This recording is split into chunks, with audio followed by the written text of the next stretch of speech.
प्रिय छात्र छात्राओं, अब हम एक नए अध्याय का प्रारंभ कर रहे हैं। अध्याय का नाम है हड़प्पा सभ्यता। इसमें हम सबसे पहले आपको बताएंगे हड़प्पा सभ्यता की खोज के विषय में। 1826 ईस्वी में सर्वप्रथम हड़प्पा टीले का उल्लेख चार्ल्स मेसन के द्वारा किया गया।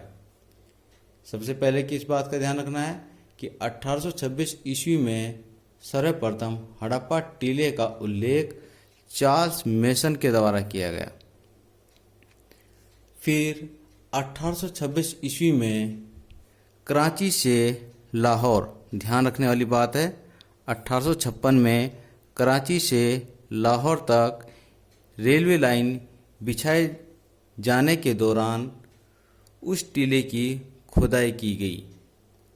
जब वहाँ पर खुदाई की जा रही थी तो कुछ विशेष प्रकार की पुरातात्विक अवशेष सामग्री सामने आई और यह अनुमान लगाया गया कि ये जो सामग्री है बहुत पुरानी सामग्री है। इस सामग्री का संबंध किसी विशेष सभ्यता से हो सकता है।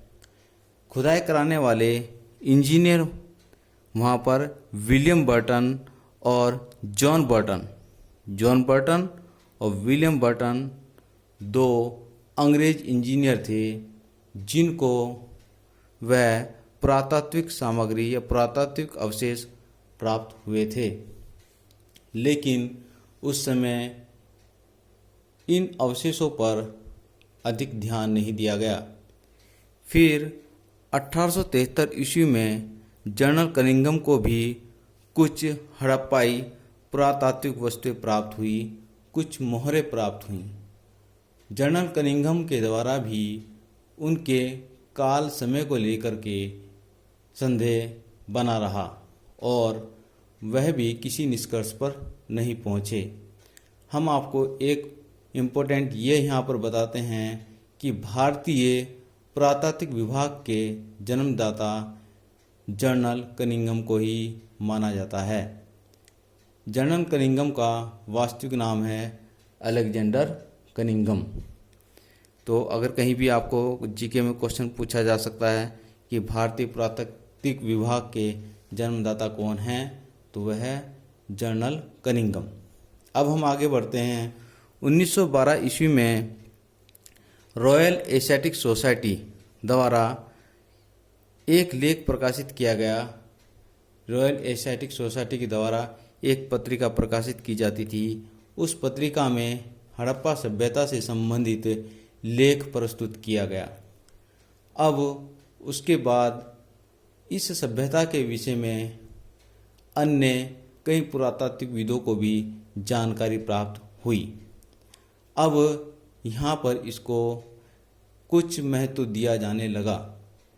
अब धीरे धीरे जैसे जैसे महत्व दिया गया तो सरकार का, यानी कि उस समय जो थी यहाँ पर ईस्ट इंडिया ब्रिटिश उपनिवेश शासन था, उन अधिकारियों का इस ओर ध्यान आकर्षित हुआ और 1921 में सर जॉन मार्शल द्वारा, यह सर जॉन मार्शल थे जो वो भारतीय सर्वेक्षण विभाग के महानिर्देशक थे, उन्होंने भी इसमें योगदान दिया।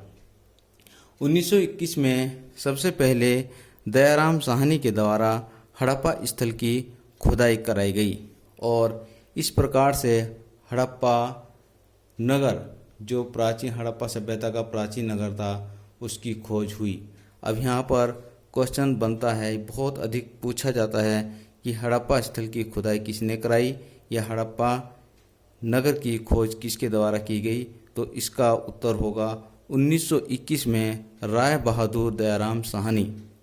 इसके पश्चात उसके अगले वर्ष ही 1922 ईस्वी में राखलदास बनर्जी द्वारा मोहनजोदड़ो की खोज की गई और राखलदास बनर्जी ने भी वहाँ से कई बहुत सारी पुरातात्विक अवशेष सामग्री प्राप्त की। इस प्रकार से जब हड़प्पा स्थल से प्राप्त सामग्री और मोहनजोदड़ो टीले से प्राप्त सामग्री का मिलान किया गया था, तो दोनों सामग्री की विशेषता ही एक प्रकार एक जैसी दिखाई दी और यह अनुमान लगाया गया कि दोनों नगर एक ही प्राचीन कालीन सभ्यता से जुड़े हुए हैं। उसके पश्चात सिंधु नदी घाटी क्षेत्र में कई नगरों की, कई प्राचीन स्थलों की खोज की गई और उन प्राचीन स्थलों से भी उसी प्रकार की पुरातात्विक सामग्री प्राप्त हुई। अब यह सिद्ध हो चुका था कि यहाँ पर लगभग 2500 ईसा पूर्व के आसपास कोई बहुत ही प्राचीन कालीन सभ्यता अपनी विकसित अवस्था में थी और इस प्रकार से अब क्रमबद्ध एक के बाद एक कई सारे स्थलों की खुदाई की जाने लगी और हड़प्पा सभ्यता से संबंधित अवशेष सामने आने लगे और इन सभी अवशेषों को प्राप्त कर यह कहा गया कि यह सभ्यता एक नगरीय सभ्यता थी, क्योंकि इस सभ्यता में जो भी अवशेष प्राप्त हुए हैं, जो भी भग्नावशेष प्राप्त हुए हैं, वह नगरीय सभ्यता के अवशेष विशेषता वाले अवशेष प्राप्त हुए हैं। और इस प्रकार से हम कह सकते हैं कि हड़प्पा सभ्यता एक नगरीय सभ्यता थी, प्राचीन कालीन नगरीय सभ्यता थी। अब हम इसके बाद आपको बताएंगे हड़प्पा सभ्यता का नामकरण किस प्रकार से हुआ, किस किस नाम से इसको जाना जाता है और इसका क्षेत्रफल कहाँ कहाँ पर विस्तारित है। धन्यवाद।